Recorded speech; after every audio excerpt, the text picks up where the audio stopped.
El placer de viajar. Con Carmelo Jordá y Kelu Robles.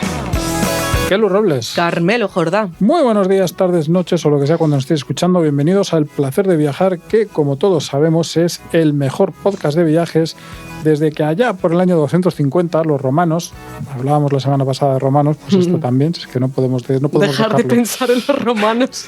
Bueno, pues los romanos en ese año dejaron una colonia que tenían en el norte de África y la dejaron en manos de los bereberes de la zona, y durante unos 9 siglos aquello pues tampoco prosperó mucho, pero entonces el sultán almohade Al-Munin, o algo así, Toma ya. construyó una fortaleza que, nota interesante, esto para nuestros oyentes, fue una de las bases de operaciones desde las que se lanzaban las incursiones almohades a la península ibérica. Es decir, que, oye, un trocito de África, pero que ha tenido importancia en nuestra historia. Y déjame terminar la historia a mi Carmelo, porque luego esa ciudad perdió importancia, incluso fue arrasada por Alfonso X. En justa venganza, todo hay que decirlo. Sí, hasta que ya mucho más tarde se revitalizó y acabó siendo la capital del protectorado francés de Marruecos y del propio Marruecos después de la independencia. Por supuesto, para nuestros oyentes que son muy listos y muy cultos, sabrán ya que estamos hablando de Rabat. Es otra ciudad marroquí que queremos traer a El Placer de Viajar, porque últimamente estuvimos también en Tánger. Y una ciudad de la que concretamente vas a hablar tú, Kelu. Sí, de Rabat, como hemos dicho. A mí, y es verdad que confieso que a los dos nos encanta Marruecos, es ese choque cultural fácil que tenemos cerca, gracias tan cerca. A tantas aerolíneas que cada vez también nos lo ponen más fácil, y además, siempre también hay que decirlo, a muy buen precio una vez que estamos allí. Sí, es un sitio en el que yo creo que hay pocos, bueno, probablemente no hay, no sé si ninguna frontera en el mundo en el que de un sitio al otro, de un lado al otro de la frontera, la diferencia sea tan grande. Así que los españoles tenemos la suerte y la oportunidad de conocer ahí un mundo diferente, un mundo que no es el nuestro, y que, bueno, yo creo que es interesante conocerlo, y es interesante conocerlo viajando. Eso es una oportunidad para asomarnos a otra cosa muy distinta. Pero hablando de pasado árabe, que aquí siempre hilamos de una manera, tú, Carmelo, nos propones también hablar de un lugar con pasado árabe, de hecho, aunque sea muy distinto, eso sí, y esté todavía más cerca que Marruecos, en Valencia. Vamos a recorrer un par de pueblos en Valencia, concretamente entre la frontera, entre las provincias, hablar de frontera de provincias, bueno, para que la gente me entienda, de Valencia y Alicante. Una zona muy metida en la montaña, en esa zona que es muy montañosa. Yo creo que ya os he comentado alguna vez que es el norte de la provincia de Valencia, norte de la provincia de Alicante, sur de Valencia, es muy montañoso, y que tiene pueblos que son muy bonitos e interesantes, y en los que todavía se ve, bueno, pues ese pasado que tuvieron también como poblaciones árabes. Pues vamos a empezar por lo más cerca.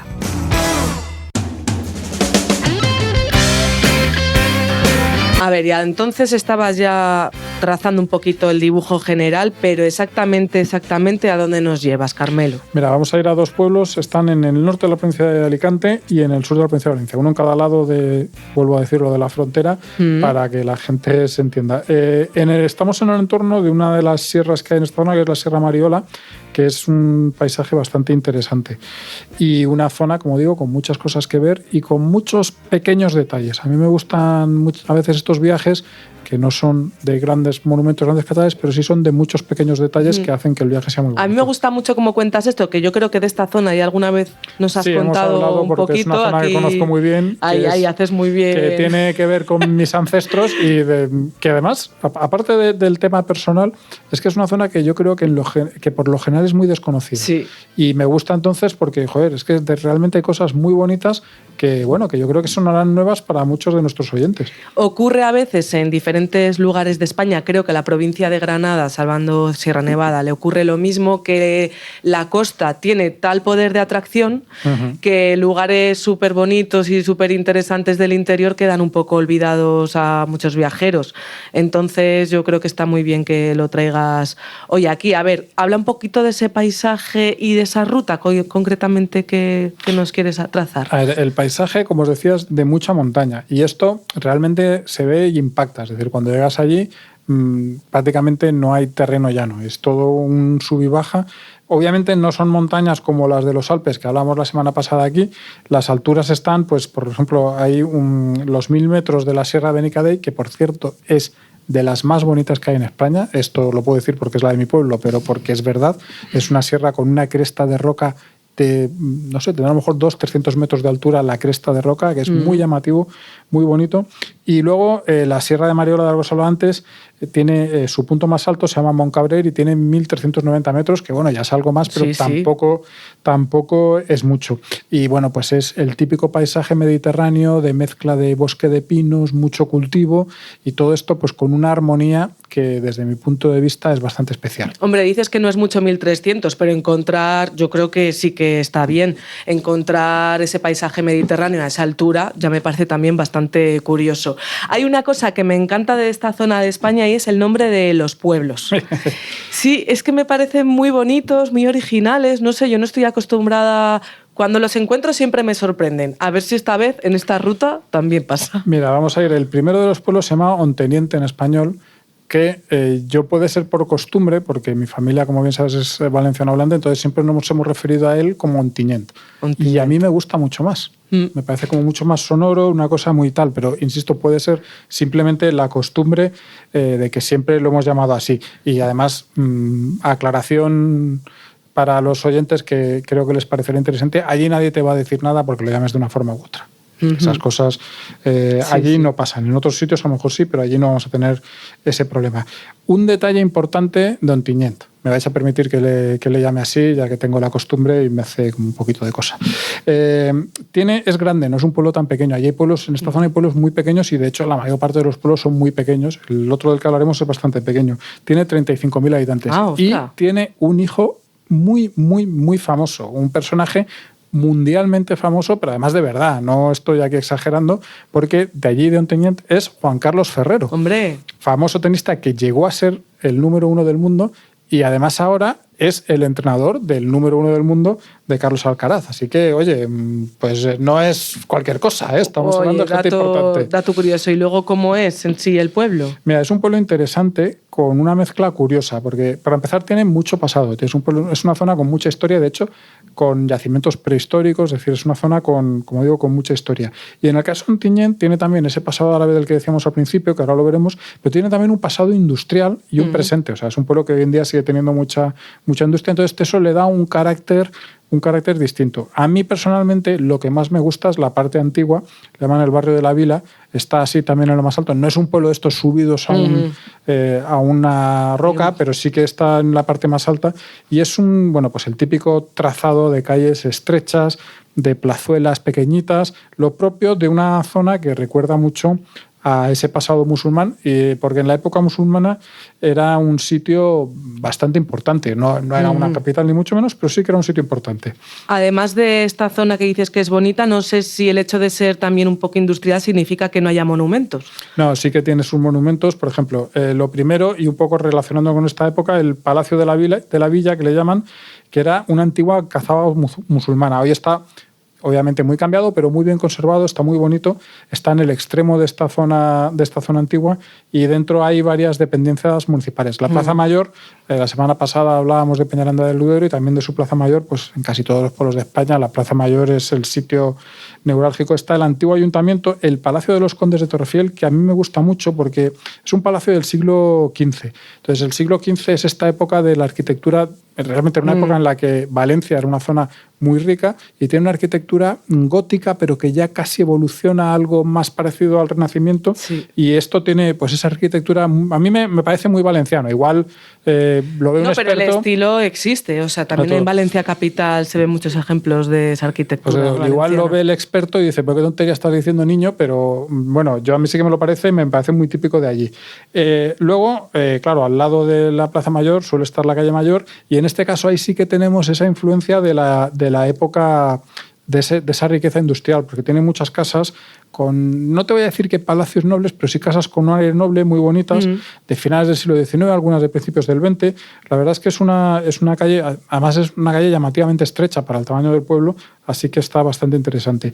Y luego la iglesia de Santa María es un poco la gran iglesia del pueblo y también a mí me gusta mucho porque además tiene una mezcla de estilos estas en las que se han ido haciendo cosas durante las épocas, aquello es un cacao. Es decir, no es una iglesia, pues esto, una iglesia gótica que entras, es todo gótico, pero la verdad es que a mí me gusta mucho y me encanta el campanario de la iglesia. El campanario de la iglesia es espectacular porque es alto, también es muy típico de la arquitectura valenciana y es alto y está en la parte alta, así que es el típico faro que ves desde prácticamente cualquier lado del pueblo, ¿no? Y la verdad es que es muy bonito. Por último, digamos, en toda esta historia de monumentos, de cosas curiosas, hay también un puente que es del año 1500, exactamente, empezaron a construir en el año 1500. Y la verdad es que es, bueno, pues el típico puente de un aire muy medieval, aunque esa época ya no fuese exactamente medieval, pero que es muy bonito y por el que todavía puedes pasar, lo cual está francamente bien. Sí, cuando has hablado de la mezcla de estilos de la iglesia, yo siempre que pienso en esos monumentos que mezclan tanto, me imagino a esas folclóricas que se ponían todo encima, ¿no? Como todo está bien, todo me vale, pues ahora se lleva esto, pues lo incluyo en mi outfit. Pues claro que sí. Hay una parte, yo creo, también de ese estilo, que es que Valencia es una zona mediterránea y por lo tanto es una zona, iba a decir exhibicionista, esa no es quizá la palabra, no es eso lo que quiero decir, pero a ver si me entiende. Pero no está mal, yo creo que también lo expreses así, porque es verdad que un poco, incluso la moda de la gente, yo que soy de interior y de León, pues en lugares como Valencia, a mí cuando empecé a ir así más de pequeña me llamaba mucho la atención esto. Es verdad que hay cierto exhibicionismo, pero está muy bien. Hay una parte ahí, el clima, lo iba la a decir, exacto, de show off, ¿no? En inglés, de como, mira, aquí tenemos de esto, tenemos de aquello. Entonces, eso muchas veces se ve en la arquitectura, que incluso en sitios en los que es relativamente popular, es decir, no estamos hablando de grandes catedrales, pues tiene esa parte de oye, mira, ahora vamos a poner aquí esto porque podemos, ¿no? Y porque nos gusta. Y bueno, eso se ve mucho en muchas iglesias de pueblos no muy grandes, pero que sí que tienen una historia y que han visto que durante siglos pues han ido haciendo cosas allí pues porque les gustaba y quedaba bien y oye, pues ya que tenemos perras se tiene que notar un poco. Pues espero que no te pongas agresivo para hablar del siguiente pueblo, Carmelo. Vamos a hacer alguna parada aquí para que los oyentes reflexionen sobre el peor chiste que se ha contado nunca en El placer de viajar. Bueno, no te lo voy a tener en cuenta, Venga, pero bueno. Porque el siguiente pueblo efectivamente se llama Agres. Es un pueblo muy pequeñito que está solo 22 kilómetros, me ponía Google, pero más o menos esa distancia.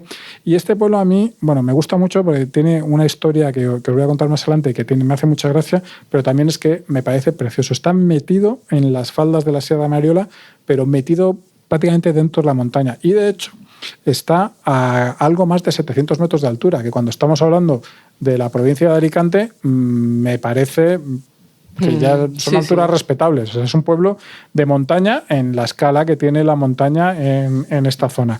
Es muchísimo más pequeño que Ontinyent, tiene 610 habitantes, según dice la wiki, y es muy curioso porque realmente cuando digo que está pegado a la falda de la montaña, tú cuando estás en el pueblo realmente ves que es que como que no había demasiado sitio para hacer el pueblo. Entonces claro, está muy pegado a esa montaña y las calles están como ubicadas de la forma más o menos lógica en el espacio pequeño que tenemos. Así que hay calles más largas que van como en paralelo, montaña arriba, con unas cuestas de estas que tienes que ir en primera en el coche.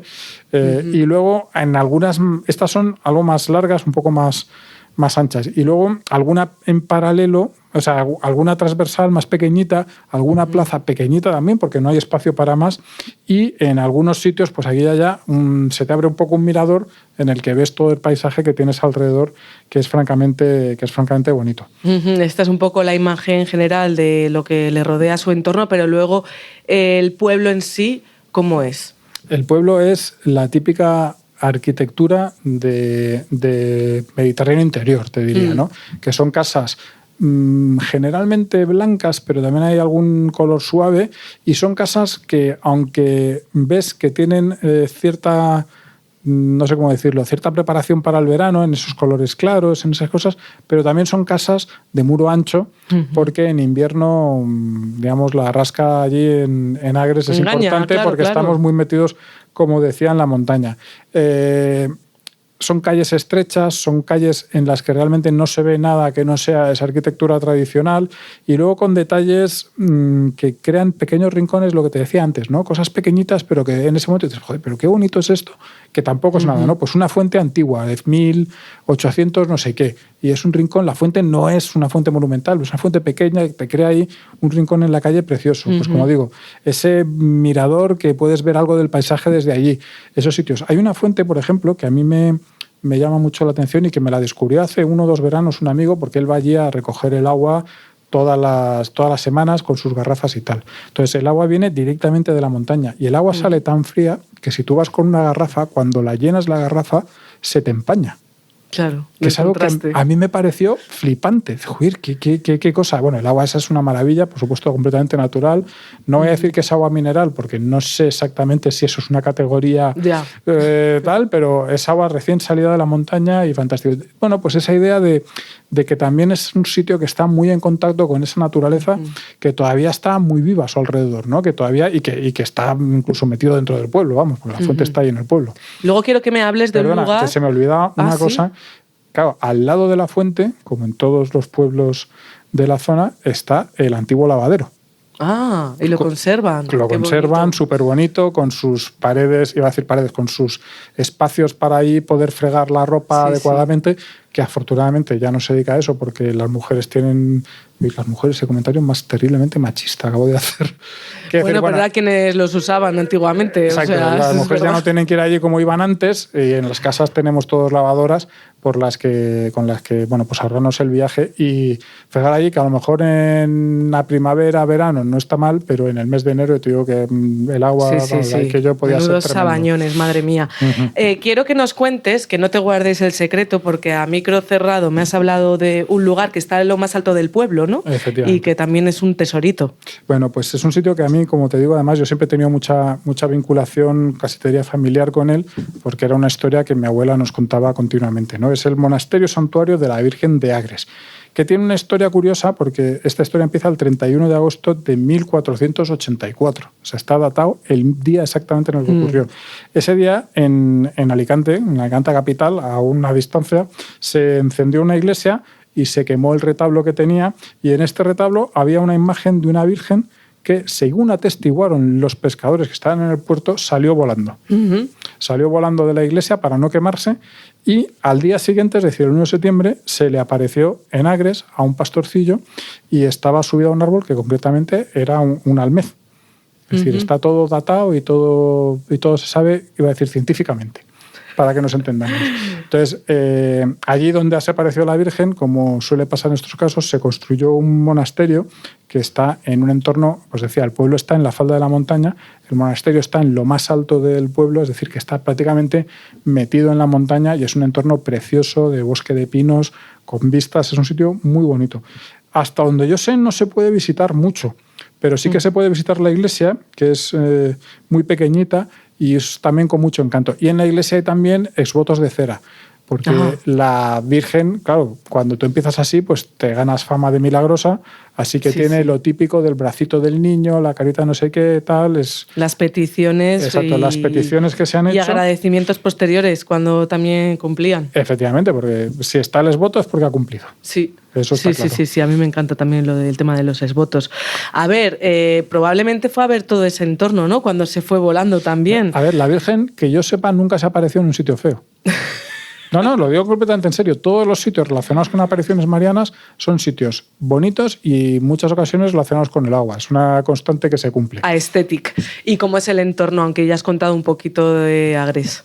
Bueno, pues como os decía, es una zona que tiene gran riqueza natural. De hecho, la Sierra de Mariola es famosa porque tiene un montón de especies endémicas, que obviamente los profanos no las vamos a reconocer, es decir, no vas a ir por ahí y decir, uy, mira, esto es un no sé qué nombre en latín, porque somos profanos, pero sí que te da una idea de que realmente es una zona con un valor natural especial. Además, claro, como es una zona en la que la gente, digamos, hay presencia humana desde hace miles y miles de años y esa gente ha estado, que es lo que decimos muchas veces, ¿no? La naturaleza no ha estado ahí abandonada, sino que ha estado en contacto con el hombre. Entonces, en mitad de la naturaleza te encuentras cosas bastante llamativas. Por ejemplo, en la Sierra de Mariola hay varias neveras de las que se utilizaban para fabricar hielo, que son como unos grandes pozos de piedra muy curiosos, con un sistema para que lo puedas vaciar por debajo y tal, pero que tú vas por la sierra y de repente te encuentras ahí con esa construcción que a mí es una cosa que me llama mucho. Y esto además tiene, yo creo que ya lo hemos comentado alguna vez,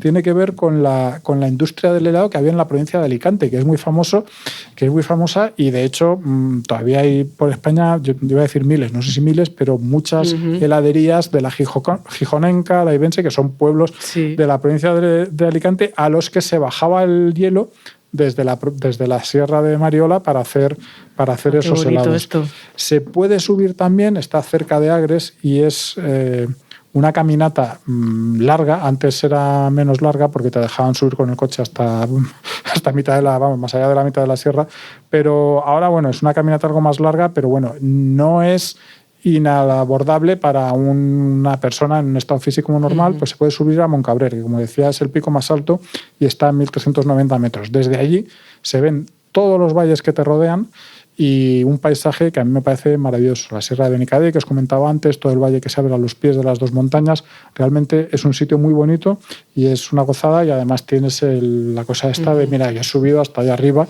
que está francamente bien. Así que es esa mezcla de cosas naturales, de pueblos. Hay más pueblos por allí que valen la pena. Estamos cerca también de Alcódigo Centaina, que hablé de ellas no hace mucho por aquí, así que es una zona que yo creo que te ofrece muchas cosas, como digo, todas, bueno, pues con ese encanto de lo rural y también diría que de lo modesto. Yo pero en esta ruta un paisaje muy, muy bonito. Muy bonito. En esta ruta que has comentado, yo sé que volvería pensando todo el rato en los helados, y esto me lleva a preguntarte por la gastronomía, que también habrá ciertas diferencias con el interior de la provincia con la costa, ¿no? Bueno, la primera diferencia es que obviamente hay menos pescado, aunque hay pescado, porque siempre lo ha habido, pero es una comida que se come en una gastronomía muy valenciana, pero de interior, con arroces, con guisos de conejo y pollo, con muchos platos tradicionales que se han conservado. Por cuenta de Agres se come mucho lo que le llaman lo voy a decir en valenciano, que tiene un nombre mucho más sonoro, les bachaques farcides, que son pimientos rellenos, y son pimientos rojos rellenos de arroz. Es una cosa muy curiosa que llama la atención. Sí. Yo he de decir que no es mi forma favorita de comer el arroz, pero la verdad es que es muy curioso, muy llamativo y está rico. Y luego voy a recomendar un sitio, y ahora además voy a explicar por qué lo recomiendo. Bueno, primero, lo recomiendo porque se come muy bien, eso para empezar. La pensión Mariola, en el mismo Agres, pensión restaurante Mariola, nació como pensión, ahora realmente esto es un restaurante, es un sitio muy recomendable, y luego tiene una historia muy curiosa porque esto es un sitio que prácticamente sacó adelante una señora que se llamaba la tía Virtudes. Anda. Que era familia lejana, y de hecho era familia política, pero familia de mi abuela. Así que cuidado con eso. Pero bueno, aparte de eso, es un sitio que tiene ya prácticamente 90 años de historia, porque esta mujer, pues eso, si era familia de mi abuela, pues era muy, muy mayor, y que cada día más está ganándose cierto prestigio en la zona, al menos en la zona, porque la verdad es que se come muy bien, y además incluso tiene una terracita con unas vistas fantásticas. Qué hambre me está empezando ya a entrar, pero antes de parar, después de comer estos arrocitos, tenemos que seguir el viaje. Este trabajo nuestro, mira que es duro, ¿eh? Todo el rato hablando de cosas bonitas, sitios, pero aquí en el estudio encerrados. Seguimos con el tema árabe, pero nos vamos más al sur. Kelu, como siempre, aquí hacemos examen de geografía. Yo creo que nuestros oyentes seguro que lo saben, porque son gente muy lista, pero dinos, iba a decir más o menos, porque exactamente tampoco, pero dinos dónde está Rabat. Hombre, yo creo que sí, que mucha gente ya sabe que la capital de Marruecos está en la costa atlántica, un poquito más al norte que Casablanca, esto igual lo desconocen, así que está más cerca, en avión se tarda menos, un poquito menos que ir a Casablanca, y está muy bien conectada. Se conoce poco todavía, pero creo que va a ser un éxito turístico no pasando mucho tiempo por la mejora de las conexiones con otras capitales europeas. Pero a ti, ¿por qué quieres hablar de ello? Porque como acabas de, no sé si decir admitir, no es desde luego de los destinos habituales de Marruecos. No, y precisamente yo creo que esto ahora mismo es un pro, que no sea tan conocida la ciudad porque el turista no es tan importante, entonces creo que por un lado se puede ver una faceta muy auténtica de la vida marroquí, de su día a día, y además en una gran ciudad. Y por otro, pues que al final tenemos ahí ese choque cultural, pero no es tan fuerte en el caso de Rabat. No digo que esto tenga que ver o no con el turismo, es algo que pasa. No se produce este choque cultural de Marrakech, por ejemplo, que es muy fuerte, es una ciudad apabullante, con todo lo bueno, por supuesto, que eso tiene, pero también el choque es muy, muy fuerte. Entonces, alguien que tuviera reticencias, como primer viaje al Magreb, creo que recomendaría Rabat sin ninguna duda. A mí me recuerda la impresión que tuve yo de Tánger, que también me parecía una ciudad muy adecuada para esa primera inmersión dentro del mundo musulmán, tal. Sí. Que a mí me parece, como decíamos antes, súper interesante, pero entiendo que a la gente le cueste un poco. Sí, el bullicio. Le cueste un poco porque es exacto, es que es tan diferente que en un momento puedes encontrarte fuera de lugar. Pero bueno, ya tenemos ahí una pista, una ciudad en la que vas a tener ese choque cultural, pero más razonable, por así decirlo. Sí, además es que como no es tan grande como Casablanca, que ya sí que estamos hablando de una superurbe, aquí Rabat tiene 600.000 habitantes y esto facilita, claro, pues el transporte, muchísimas cuestiones, los ritmos también de la propia ciudad. A pesar de ser esa capital, pues también es bastante... O sea, a pesar de ser la capital, no, siendo la capital es muy moderna. A mí una cosa que me sorprendió mucho según llegué fue ver el Gran Teatro a un lado, que es una especie de mini ópera de Sydney, que ya la han inaugurado, pero estaba ¿Con un estilo así parecido? Sí, de ese estilo. Curioso. O sea, que yo creo que también ha habido grandes inversiones en las construcciones y se han puesto las pilas y bueno, yo creo que esta cierta apertura del turismo lo llaman el poder blando y yo creo que esto también ayuda a abrir también y a hacer construcciones, yo que sé, que abran un poco también la mente y que hagan estas construcciones que desarrollen un poco pues la vida de la ciudad. Hay unas avenidas como la de Mohamed V llenas de cafés, bulevares, con una limpieza extraordinaria, que yo creo que esto también, si venimos con el pensamiento de otras ciudades, Fez, por ejemplo, yo la encontré como más sucia en este sentido, me sorprendió mucho esta limpieza. Que eso también tiene su encanto en un momento dado. Sí. No lo decimos, pero bueno, para que la gente se ubique de lo que va a encontrar. A ver, aquí por supuesto no toda la ciudad es así, o sea que os voy a hablar también de otros rincones, hay un poco más desvencijados también con encanto, pero estas grandes avenidas del centro donde están las sedes administrativas también se nota mucho, pues claro, que son calles afrancesadas, de recuerdo del protectorado, y eso se nota en la tranquilidad, en los grandes espacios, en las grandes avenidas y en esos edificios públicos, ¿no? Y también me parece que está muy bien como primer destino para recomendárselo a alguien del Magreb, porque como no es tan turística, los visitantes no somos el centro de su atención ni el centro de su economía, cada vez lo somos más, pero no gritan, no acosan, y esto también supone mucho en lo que venden dentro de los lugares como la Medina, por ejemplo, ¿no? Has comentado ya varias veces, y de hecho es un dato importante, que no es una ciudad muy turística, pero hombre, yo sé que el turismo es caprichoso, pero ¿eso significa no es turística porque no hay nada que ver o cómo está la cosa? No, hay muchísimas cosas que ver. De hecho, yo pensé que no iba a haber tantas y efectivamente me sorprendió porque hay muchísimas. La Medina, que la acabo de nombrar, la Medina es un zoco, un mercado, en este caso también un poco techado en algunas ocasiones, porque claro, el sol marroquí ya sabemos cómo le pega. Crean estas celosías de madera con estrellitas para que pase la luz, pero también para protegerse de ese calor. Y esa maderita, por ejemplo, pues en muchas ocasiones está súper bien conservada, súper nueva. Me pareció una Medina muy limpia para ser una Medina en la que se venden en algunos casos animales, allí gallinas mezcladas con verduras, con yo qué sé, pues con mucha venta de cosas frescas, mezclada también con de repente pues textiles. Ya sabemos que se ordenan las medinas en muchos casos como, digamos, las calles medievales, por ejemplo, europeas, ¿no? Que se distribuían por oficios. Sí, es lo típico claro. medievo, de se organicen aquí los zapateros, claro, allá las joyas, las alfombras, los alimentos. Y yo me tomé, por cierto, hice ahí una paradita porque también ofrecían ostras, porque claro, estamos en la costa y dije, bueno, a ver unas ostras aquí en la costa con un poquito de picante, una especie de piripiri así tipo tabasco muy buenas, y también pescadito frito, ¿sabes? Cucuruchos de pescadito frito. Lo de las ostras, ¿qué tal? Porque... Bien, a mí es que me gustan mucho y yo me atreví mucho en este viaje, pero luego cuando hablemos del plano gastronómico daré unos tips. Porque yo a veces también me paso y tampoco quiero yo que la gente se pase por mi culpa y tenga sus consecuencias, ¿eh? Vale, pues entonces luego damos esos tips. Después de la Medina, ¿qué es lo siguiente que viste por la ciudad? Bueno, la segunda cosa, yo creo que la más conocida a nivel turístico en realidad es uno de los puntos más antiguos de la ciudad. bueno, con puertas de colores. Esto también ocurre en la Medina, con estas fachadas blancas, estas puertas pintadas de azul, de verde, de rojo. ¿Hay varios colores allí? Sí, sí que yo vi puertas, a ver, el verde y el azul es predominante, pero luego yo vi otros colores también en ventanas y puertas, y por supuesto se llevaron muchas fotografías, así como los gatos que también vi por todo el casco antiguo.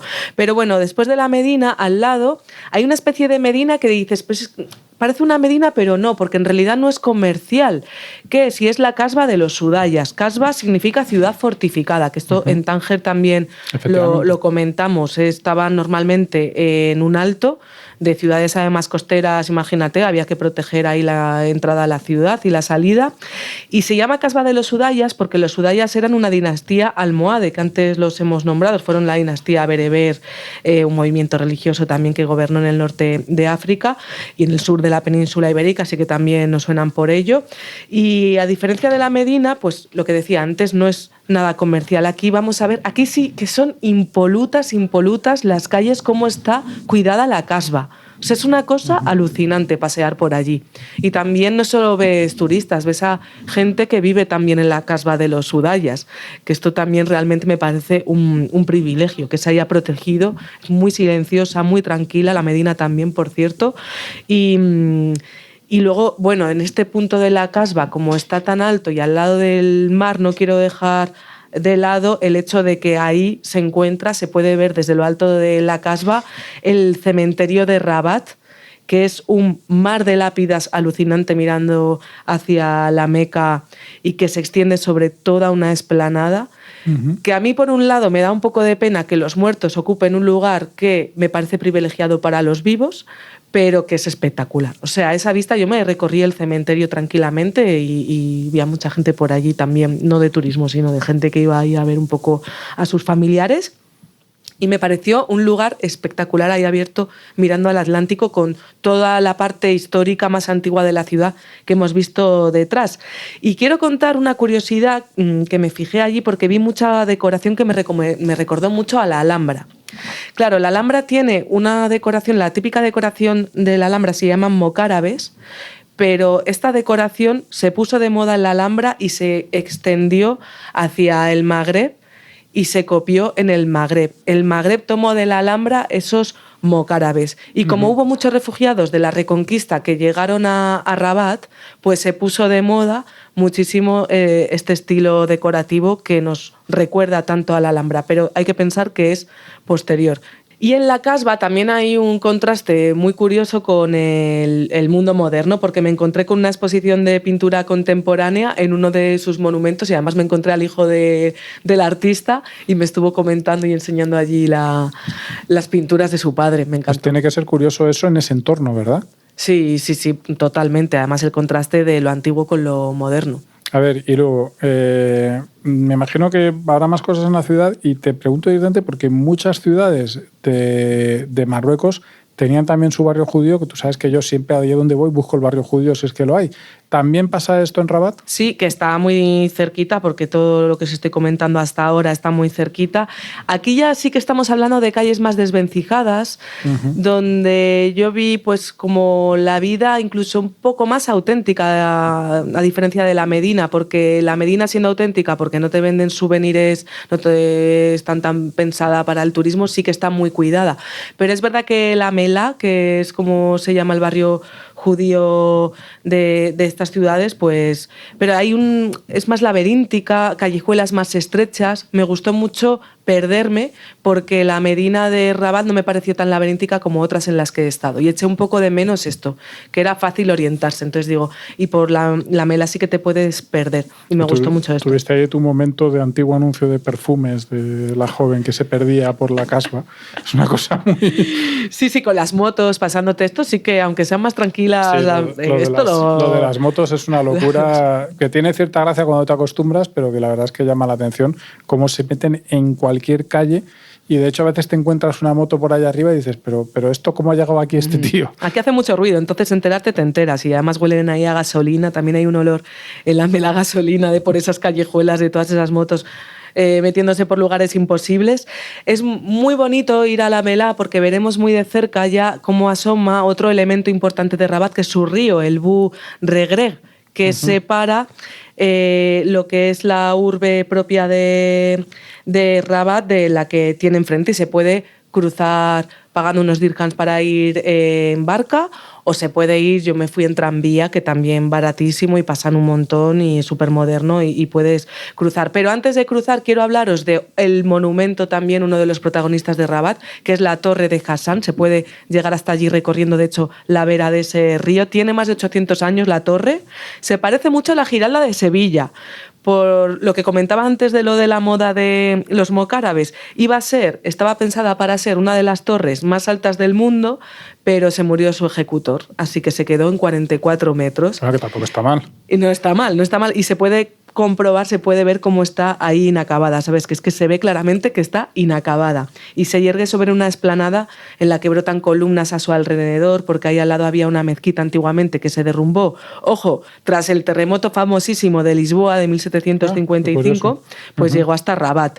Y en esa explanada aquí hay algo que lo llaman el Taj Mahal africano, y aquí es cuando llegan los titulares de prensa de los viajes, que a veces es que nos pasamos 3 pueblos. Porque desde luego que los mausoleos que allí se encuentran se elevan, son bonitos, tiene este aspecto un poco estilo Taj Mahal, pero claro, el tamaño, para empezar, estaríamos en todo caso hablando del Taj Mahal en miniatura. Son los mausoleos del primer rey de Marruecos de la era moderna, Mohamed V, y el del actual, padre del actual, Hassan II. Allí están enterrados. Son bonitos, no es una arquitectura que realmente te gustó. A ver, me gustó dentro de que estamos dentro del mundo árabe, porque la explanada del suelo muy reluciente, yo creo que me llevó mucho a Oriente Medio en este sentido, porque son muy blanquecinos, ya sabes, el tema del mármol, de las edificaciones brillantes. Entonces, en contraste con la torre inacabada delante y al otro lado estos 2 mausoleos, el pasado y el pasado más reciente, yo creo que está bien, sí. Hombre, es que yo siempre no he estado allí, no he tenido la suerte, me gustaría mucho, y estoy seguro de que estando allí cambiaría de opinión. Pero a mí el Taj Mahal siempre me ha parecido un poco... Claro, es que esto de la estética... no sé si ya... O sea, la palabra que tengo en la cabeza es hortera, pero no quiero decirla. Sí. Pero creo que con esto me entiende sobre este la gente. tema me parece un tema súper interesante de debates cuando hablamos de viajes. De esto yo hablé mucho en Tailandia, por el choque también cultural que significaba para mí ver el tipo de los pagoda templos de allí, y los tal. templos, ¿no? Claro, los oros, los brillantes, donde ¿qué se precia más?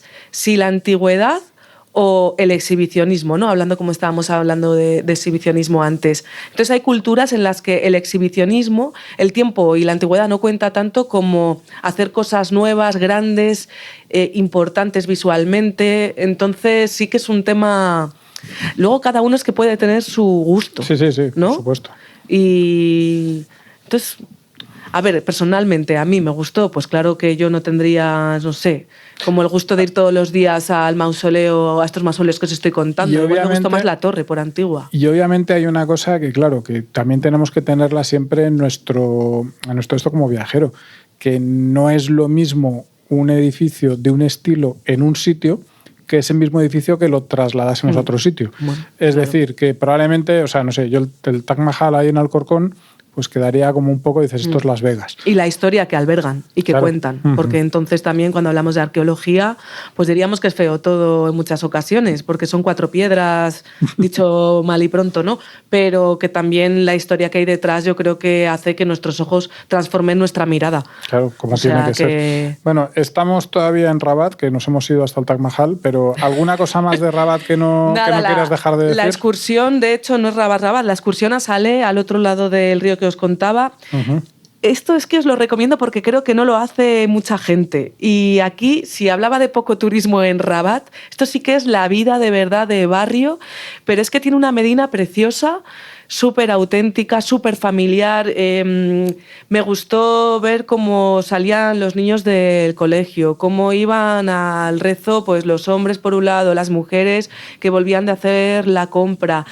y todo en una medina de verdad muy, muy coqueta, muy bonita. Es verdad que es una parte de Rabat más conservadora en lo religioso, entonces yo creo que esto también cambia un poco la indumentaria, por supuesto, de las mujeres sobre todo. En general en Marruecos hay una diferencia muy notable entre las grandes ciudades y lo que no sea, y todo lo que no sean grandes ciudades. Y en los hombres también, porque claro, si llevan la casaca como esta que es más clásica, yo, vamos, igual estoy cometiendo un error, pero la asocio más a las personas que son más religiosas y más devotas, que siempre van vestidas con un ropaje chilaba. Como más, sí, la chilaba, pero yo creo que hay chilabas más de trabajo y otras más de rezo. Entonces como que... Bueno, en general, en Marruecos y en muchos otros sitios, la ropa más tradicional identifica a gente más religiosa, porque, digamos, están menos en la modernidad, ¿no? Eso es. El tema de las chanclas y esto ya lo vamos a ver así menos y van como más vestidos en este sentido. Sí, esto se puede ver más en Salé. Y volvemos a lo que decíamos antes,